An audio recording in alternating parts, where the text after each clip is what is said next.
Alors, bonjour et bienvenue dans ce tutoriel.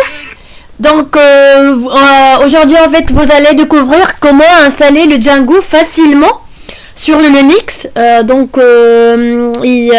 Spécialement en fait sur le Debian 10. Donc, allez, on commence. Donc, on va en fait découvrir le framework le plus utilisé dans la communauté Python. Donc en fait le Django utilise en fait le pattern MVT, Model View Template. Donc alors on commence. Donc on va commencer tout d'abord par la création de l'environnement virtuel à travers la commande mkproject. Donc on va faire mkproject. Donc on va choisir le nom du projet, de l'environnement en fait virtuel, donc tel que, puisque j'ai en fait déjà le Django, donc Django project, voilà. Donc alors on va attendre un peu. Donc alors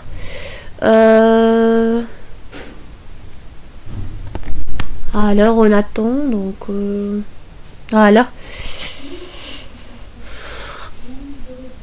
alors maintenant on va installer le Django. Donc pip install Django.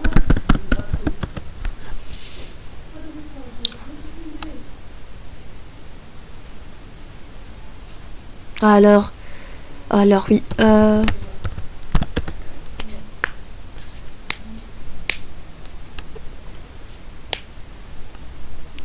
désolé. Donc on va attendre.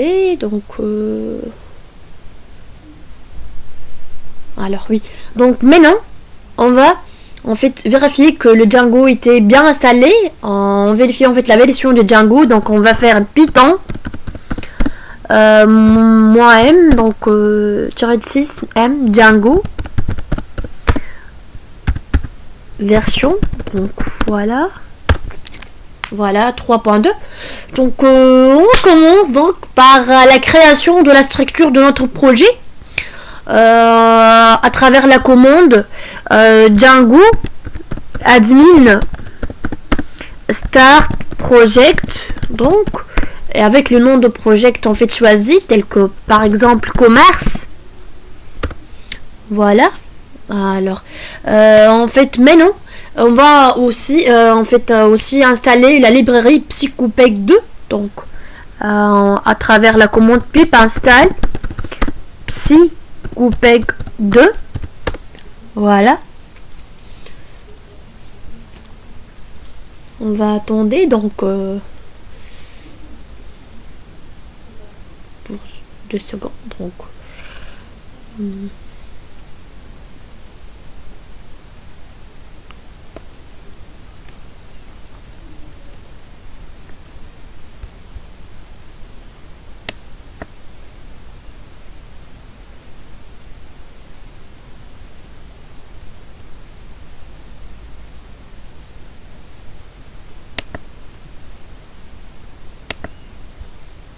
alors le Psycopeg 2 a été bien installé. Donc on va en fait maintenant installer le PostgreSQL à travers la commande sudo apt get install PostgreSQL. En fait pour moi en fait je ne le ferai pas cette commande en fait car je l'ai déjà fait. Donc je vais le supprimer. Mais qu'est-ce que je veux faire aussi? Après en fait l'installation de PostgreSQL, je veux en fait start le service Postgres à travers la commande sudo service PostgreSQL start. Oui, alors oui, d'accord. Donc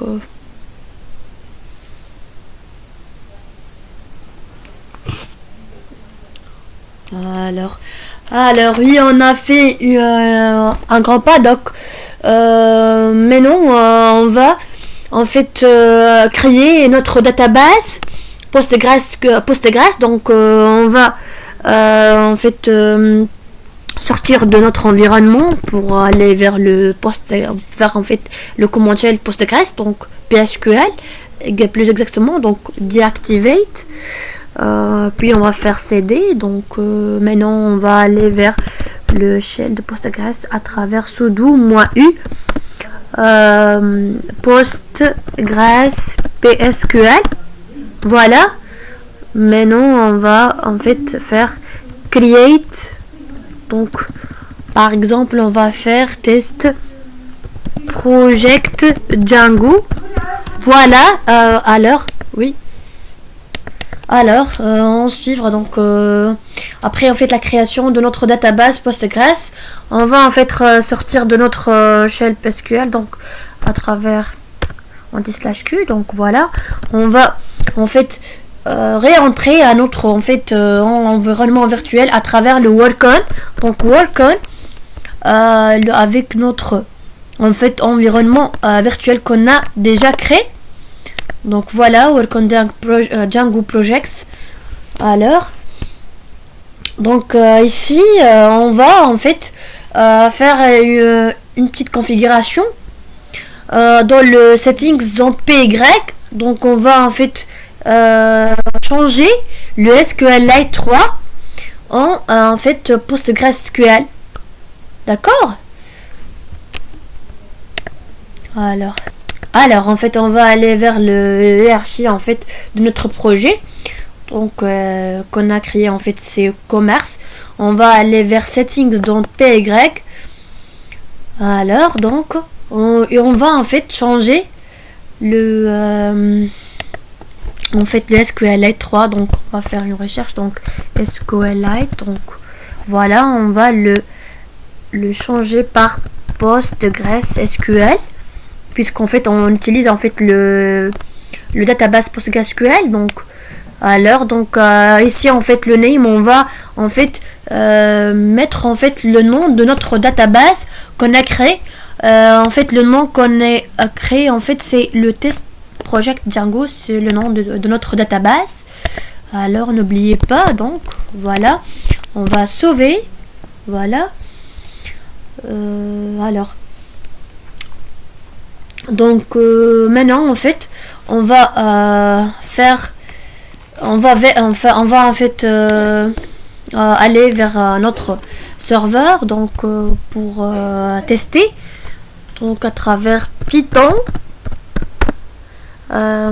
manage.py run server.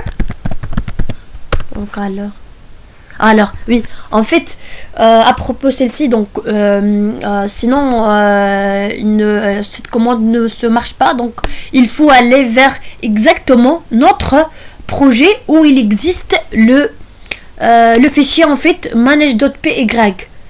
D'accord, ici le manage.py. Donc on va aller en fait vers commerce, c'est le nom de projet qu'on a créé. D'accord, alors on va aller vers cd commerce. Oui, donc maintenant on va en fait on va exécuter la commande en fait Python manage.py run server. Donc alors en fait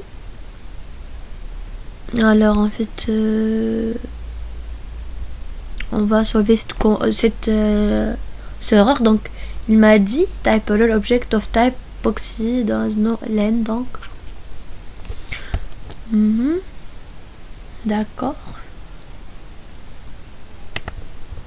Alors en fait l'erreur était en fait ici j'ai oublié en fait de mettre exactement c'est le nom de la database.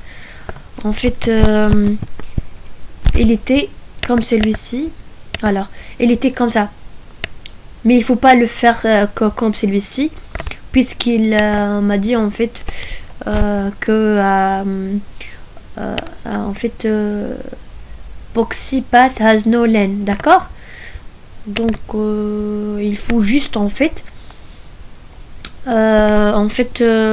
mentionner juste le nom de notre database. D'accord, donc ce qui est en fait dans notre cas, c'est le de notre cas en fait laisse-moi vérifier.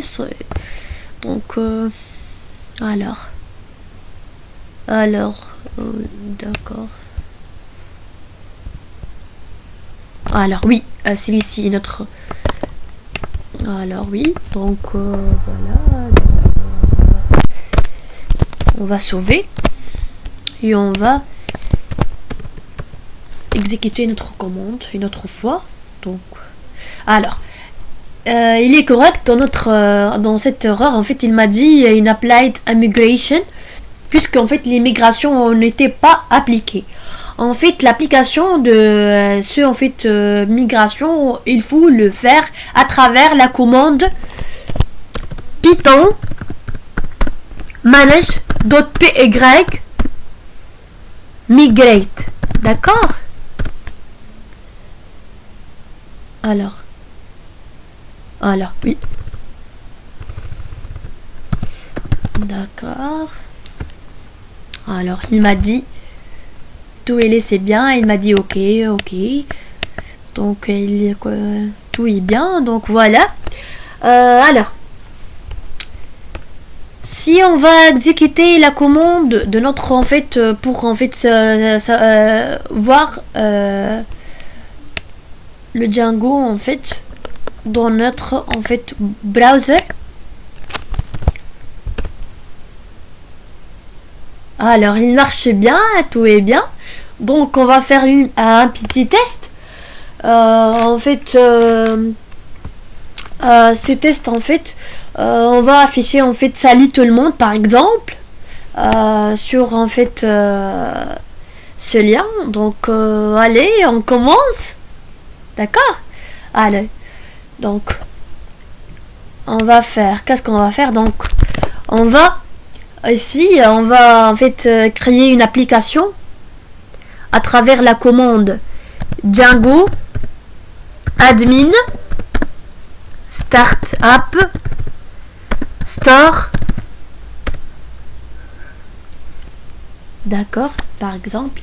Donc j'ai choisi le nom store. D'accord. Alors je veux faire un petit discours à travers à propos de notre application. Il y a l'admin.py qui est l'espace d'administration. Il y a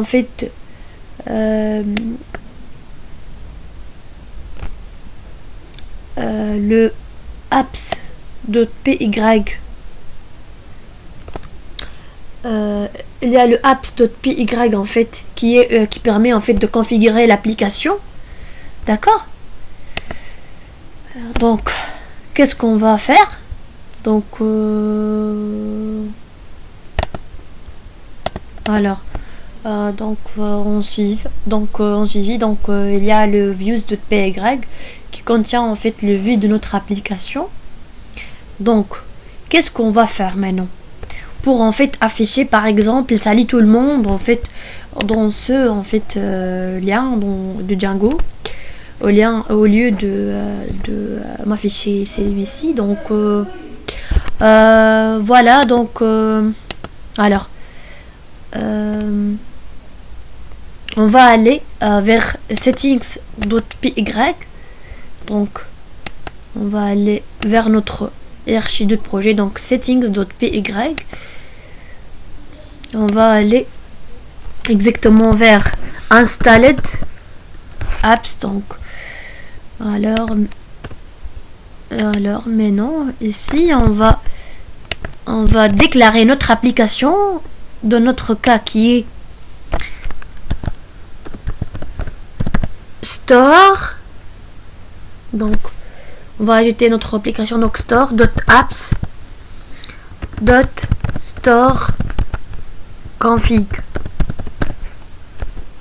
Alors laisse-moi déclarer ce point. Ici puisqu'on a dit le apps.py qui existe dans notre application, celui-ci il permet de configurer l'application.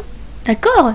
Donc il faut le déclarer dans le settings.py qui comporte tous les paramètres en fait de notre projet.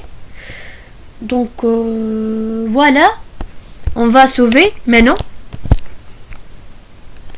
et on va aller en fait vers on va en fait créer un URLs.py dans notre application exactement.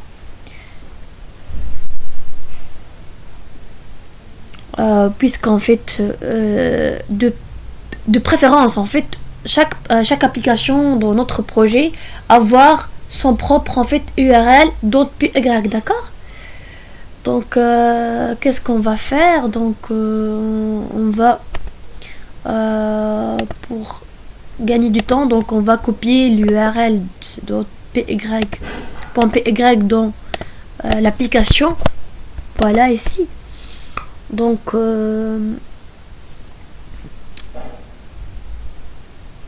d'accord, donc maintenant en fait on va aller vers les views.py, d'accord.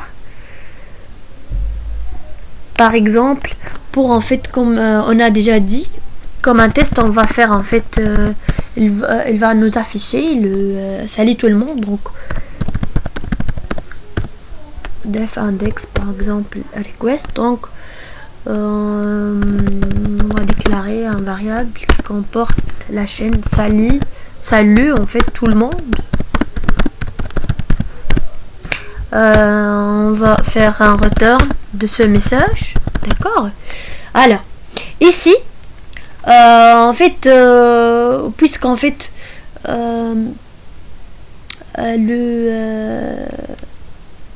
le vue en fait la vue doit être en fait interprétée par un navigateur, donc il faut utiliser en fait l'objet HTTP response. En fait c'est l'objet qui existe dans le Django, donc on va faire return HTTP response entre parenthèses message, d'accord. Alors et on va l'importer à travers from Django .http import, d'accord, HTTP response.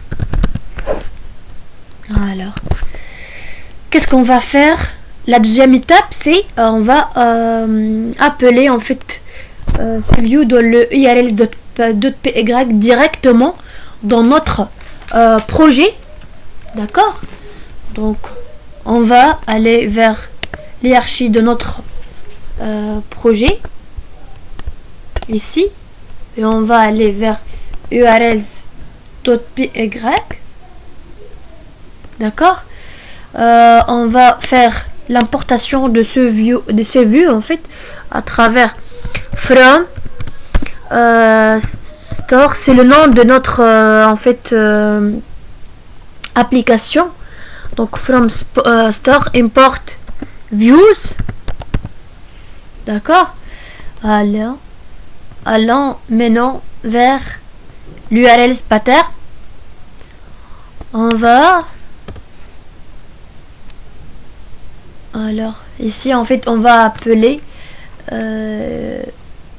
notre vue directement dans le fichier URL du projet. Donc on va faire URL en utilisant en fait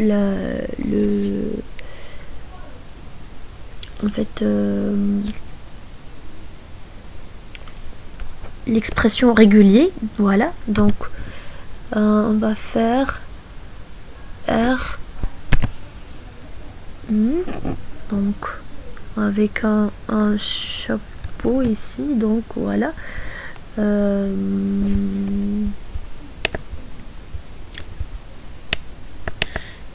fait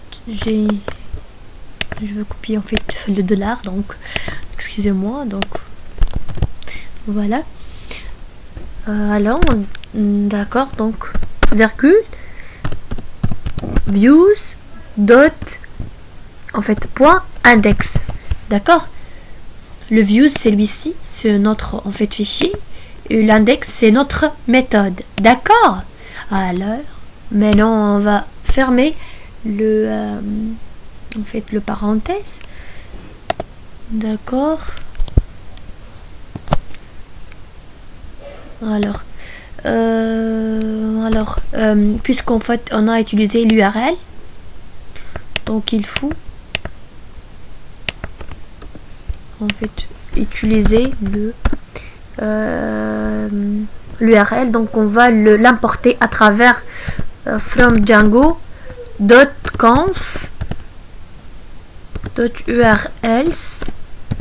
d'accord, import URL. D'accord, on va maintenant voir. Alors, il m'a dit le syntaxe, invalide syntaxe. D'accord, on va vérifier. Alors oui, c'est le virgule. Je veux maintenant voir. Alors, ça va, il était marché bien. Donc, alors, c'est parti. Donc, il m'a dit salut tout le monde. Donc, alors, on a terminé en fait notre vidéo ici. Donc, n'hésitez pas en fait de laisser un j'aime en fait et à faire s'abonner dans notre chaîne et partager notre vidéo avec vos amis. Donc, merci tout le monde.